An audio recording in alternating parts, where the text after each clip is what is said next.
I am here with the acting administrator of the FAA, Chris Rushalow.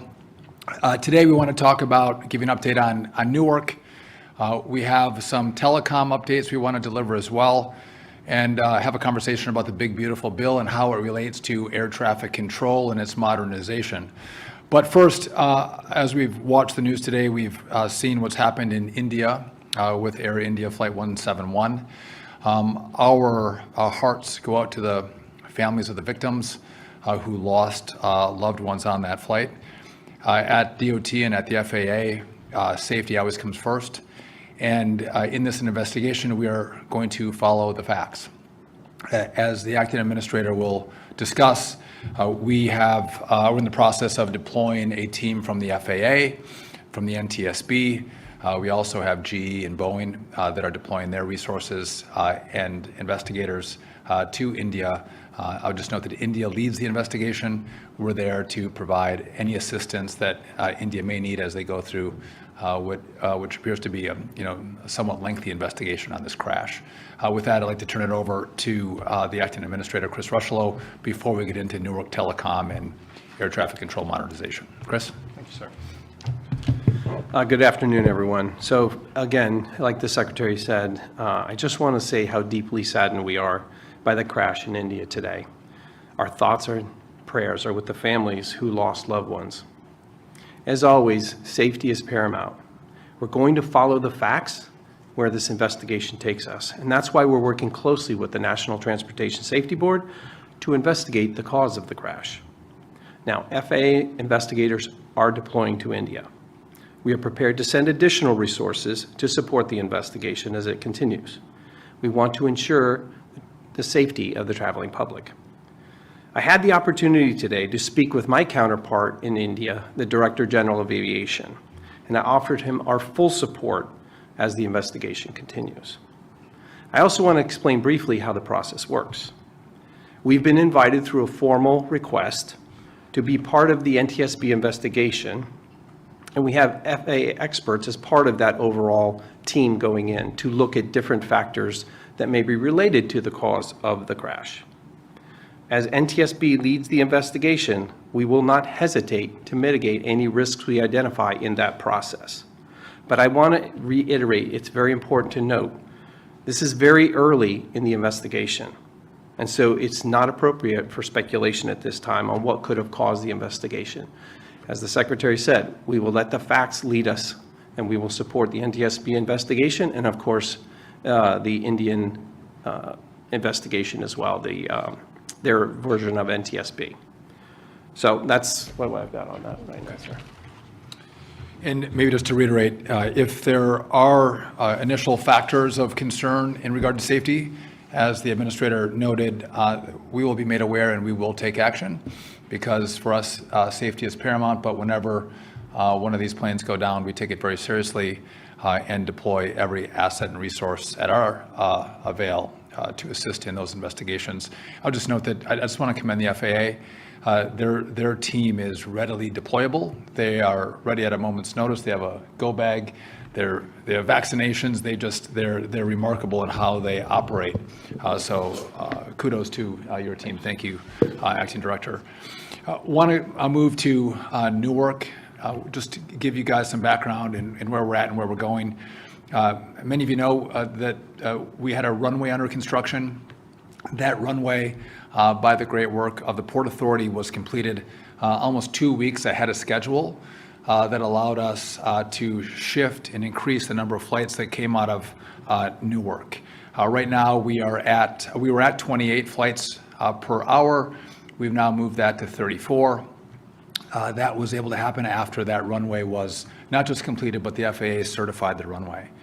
In addition, we had a telecom problem. You saw and reported on the outages. We had a 30-second outage a couple of times, as well as the scopes went down and had a reboot, so their outage was 90 seconds.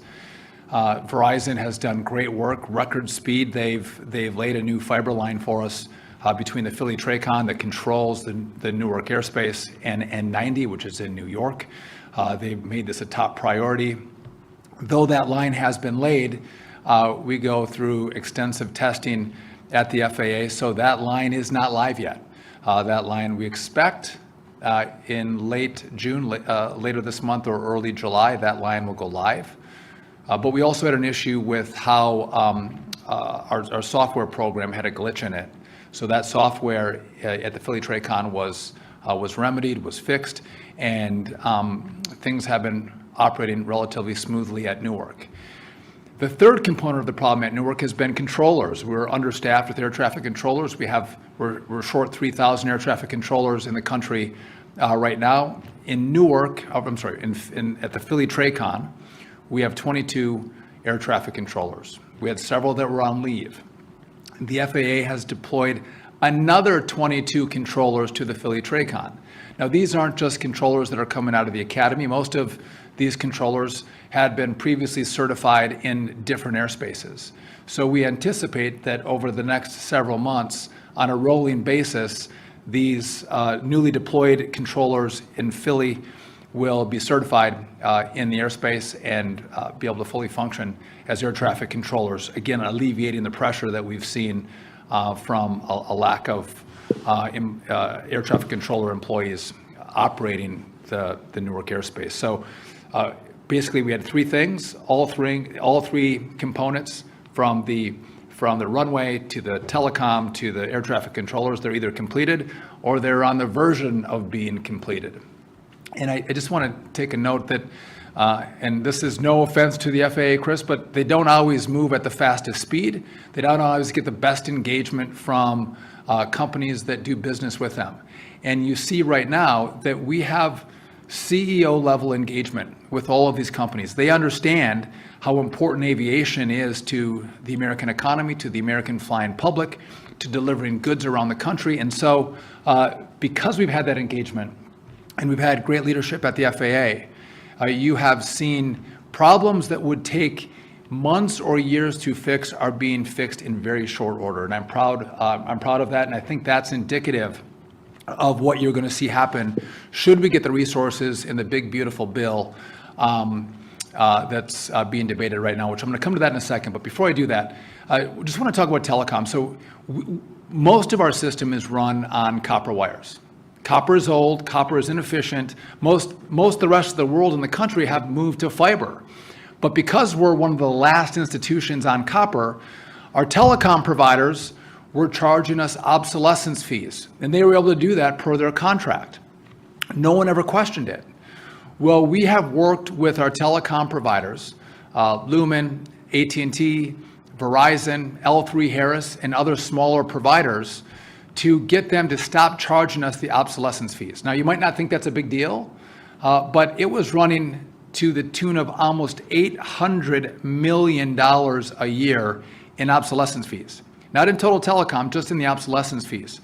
And so a lot of the FAA budget was being depleted because, and it's not just FAA, it's not just telecom, it was in all portions of this really old system. A lot of our money is depleted in keeping old systems functioning as opposed to being able to invest in new state-of-the-art systems. And so I just want to take a moment and thank and commend our telecom providers for giving us this break, not charging us the obsolescence fees, because they understand how important this bill is for the American people. And the money that we save by not paying that additional cash to telecom is money that we have to invest in fiber and the rest of our network. And so I want to thank them for that. In regard to the big, beautiful bill, this is important. This is the only vehicle that is running that can fund air traffic control, is the big, beautiful bill. I think it's actually the great, big, beautiful bill. The name changed today at the press conference, the great, big, beautiful bill. And in that, we have $12.5 billion that has been allocated for modernization of our airspace. And really important because what it's going to do is it's going to fund the transition from copper to fiber, right? So we're going to, and that's across the NAS, across the country.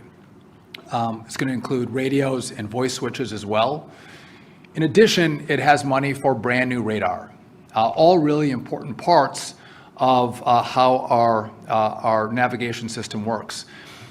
We're working with the Senate right now because the guts of how air traffic control works, the hardware and the software of the system, we don't have money in the bill there. We don't have money in the bill yet for that, but I've had active conversations with the Senate. They understand the problem. We're discussing with them additional dollars so we can actually deploy this other part that's really important to our air traffic control system, to build it brand new, to make it state of the art, to deploy every tool at our disposal into the air system, and again, make it more efficient. It's complicated right now. It's only going to get more complicated. Again, there's more need for more planes, more routes, but we also are going to have drones and eVTOLs that are going to be deployed into the airspace. And so I want to lend my complete support for the big beautiful bill. Again, if this doesn't pass, we are going to do nothing on air traffic control modernization. If this passes, we can start this process right now. We just had an industry day, 2 days of industry day, where we have we don't sell tickets, but if we did, it would be sold out. We had a lot of participation. This room was full. We had full viewers on our video link, but industry is getting involved, helping us think through whether we're doing it right. Do they have other better ideas for us? Getting feedback, pressure testing from industry on how best to deploy this brand new system and give us advice. And that went really, really well. And we appreciate their participation. But we at DOT and FAA, we are ready to rock. We are ready to go. We're just waiting for the money. And if the big beautiful bill doesn't pass, we don't have the money, and we're going to continue to use the same system without any change that I think we've seen failing over the course of the last months, but also the last years. And so I would hope that the Senate and the House work together and they think through how. Then I know there's a lot of other really important components of the bill, but for us, this is the most important. And I would argue that I think the American people would agree. Funding a modernization, a brand new air traffic control system is of utmost importance, making sure we're driving safety and efficiency. We don't get that efficiency. We don't have the brand new system without this big, beautiful bill passing. And again, I'm hopeful, and I actually feel really good about it, the positive conversations we've had with the Senate to have them put in even more money to get us this full rounded system that's going to make the American airspace the best in the world. With that, happy to take any questions you may have, and if I can't answer them, I'm going to pass them to Chris. Or if I can and I don't want to answer them, I'll pass it to Chris too. So, yeah. Yeah, Will Guys on the air current. So, you're talking about potentially asking for more money from the Senate. Do you envision that potentially being washed up on money if they were appropriated, or potentially in another vehicle that would come later? I'm just kind of curious. So, I need this in the big, beautiful bill. Now, I imagine there'll be more that'll have to come later as well. I would like it all in one lump sum. More will have to come at a later point, but we can start if we get another $8-9 billion, we can start a big part of this process, and then we can wait for another vehicle in the future to give us the rest of the money. But we have to be able to start and run all these different work streams. Again, telecom, radar, and then our common automation platform. So just to clarify, you're effectively asking, correct me if I'm wrong, almost double what they were appropriated. I mean, initially they're $9 billion, $12.5 billion, right? Listen, we're going to work with them, but this next tranche is really important to start this process. And again, this is important, but. And we have to think through it because we do need to rebuild some of our towers and our TRACONs. And we'd like another, the Senate version has one TRACON. We'd like to have another TRACON as well, maybe even a third TRACON. But again, there's money. There's money to move around in the package that they're working on. And again, we've actively and aggressively worked with the Senate, and they get it just like all of us understand it. Yes. So is that correct that we should think of this as you're looking for 12.5 plus another 8 or 9, so somewhere in the $20 billion range you'd like to see in the bill, And yes, in the big beautiful bill. Yep. That's we want to see those numbers. And again, we can start if they don't give it to us. We got great work we can do, but we want a holistic approach here. And then after that, we'll have to come back for even more. Maybe it's a year and a half later to do the last phase of this build. But we are incredibly confident in the conversations we've had that we can do this on budget and on time. Again, there's a lot. The Congress does not have a lot of faith in the FAA. You just go back to Next Gen, and there was a lot of money that was spent and not a lot of deliverables. And I think if you look at what happened at Newark, you look at how fast we're engaging, the kind of involvement we have from CEOs. It's not just about their companies. It is in part, but it's about America. These are companies that care about the airspace, care about our country. They want us to be successful. You have a president that's engaged. You have a chairman in the House and the Senate, both engaged. You have never, this is a moment in time that you have never seen. This is the time to do it. And again, we'll start with what we get, which this start is really important. A little more would be even better. We'll come back and get the rest later if we have to. Yeah, just sure. The Army real quick. So yesterday, the acting administrator and the Army and the NTSB briefed the Senate about this memorandum agreement with the Army. Senator Moran said, this is something you talked about, that this agreement that 3-star generals and some lower-level officers will no longer be taking Army transport around the area, and they'll be limited to much more senior officers. Are you satisfied with how this agreement's going to look? Do you think you can safely re-integrate helicopters into the airspace, and can you address the changes around the there? Well, I'll let the acting administrator address that first, and I'll come back later because he was actually in the meeting. Thank you, sir. And thanks for the question. So right now, just so we're clear, the Army's not flying in that airspace. And they won't fly in that airspace until we are able to sit down, finalize that memorandum of agreement, and make sure that we are comfortable from a safety standpoint that they are ready to proceed. So right now, they're not flying. We're not letting them fly until we fix that MOA. And at this time, I feel like we're in a good place with the Army. In terms of our communication, our collaboration, that's going well. But they won't be flying until certainly me and my team are satisfied, and we'll obviously confer and coordinate with the Secretary to make sure that we are all on the same page when we allow for a resumption of activities or operations. I wanted to ask, Allison Burstwell from Herald News, I wanted to ask for a clarification on the 34 arrival rate. Did that take effect today, or was it earlier this week? What was the Last date? week when we Last week, was it? certified, Yeah. yeah. It was last week upon certification.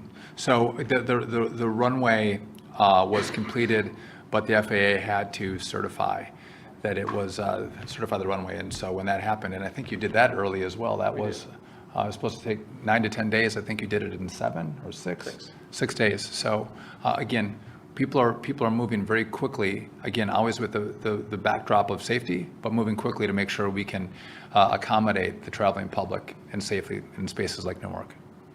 But the specific day when that higher rate kicked in was When we finally certified the landing system there on the second runway. So Was that Friday, last Friday, or? I'll get you the specific date. It was Okay. it was a week ago. I believe it was Friday. Okay. I don't know the date was. Some people are shaking their heads on the side here, so Friday, Okay. but we'll confirm that with you. Yeah. Yeah, Ian Duncan with the Washington Post. So lawyers for Sam Salapur, who was a whistleblower from Boeing, who made some claims about manufacturing problems with the 787, they said today they've sent a letter to the FAA saying there's a completed and unreleased investigation that substantiates some of his claims about risks to the plane. Can you tell us what that investigation found, or if you're prepared to kind of release any of the findings?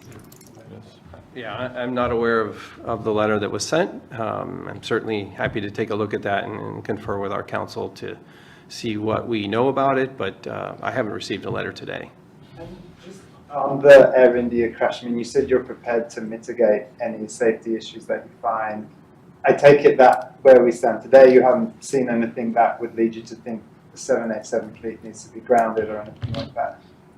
I'd start with, it's so preliminary, and we've seen the video on the dramatic video of the tragic crash. We have assembled a team, an expert team, to work with the NTSB and with the Indian authorities to investigate that. My point earlier was, as we proceed down this road with the investigation itself, if there's any information that becomes available to us regarding any risk, we will mitigate those risks immediately. Time for one more, guys. So, meaning we don't keep that quiet, we don't, wait 2 years for a report to be released and then make safety changes. If there's a need for a change due to something that we learn on this crash, new information, we make those changes immediately because, again, safety is the top priority, yes. Just put a finer point on that, there's nothing now that, there's lots of people flying on 787s around the world right now. Absolutely. There's no indication. No we indication. should be concerned about that. Yeah, but we have no preliminary information. I just talked to Chair Hamady from the NTSB today. We don't have that information yet. It's very new. Our teams are just going to deploy right now. As the acting administrator mentioned, we were invited to come over by India. They're good partners of ours. We work together really well. So they have to get on the ground and take a look. But again, right now it'd be way too premature. Again, people are looking at videos and trying to assess what happened, which is never a strong, smart way to make decisions on what took place. One more. Yeah, just back to the budget discussion. So, obviously with the bill now in the Senate being quite different than it was when the House skipped, and then we'll go back to the House for additional reconciliation, and kind of curious for your appetite if they do end up adding another plus up, sort of your confidence level on the House also potentially agreeing to match that in the final bill. So the House has been fantastic. They have worked very closely with us. Chairman Graves fully understands what we're dealing with, and by the way, has seen the problems of the past on the lack of deliverables from a lot of money spent during Next Gen. And what we've talked through with him, what we've briefed him on, with his own ideas on what we should do, we are on the same page that this is the moment in time, and the infrastructure around air traffic control is such that we have to do it now. And so he gave us actually all the money that he could, which was the $12.5 billion. That was then matched in the Senate. But I do think there's some other resources the Senate can find, and that's why we're having that conversation with them.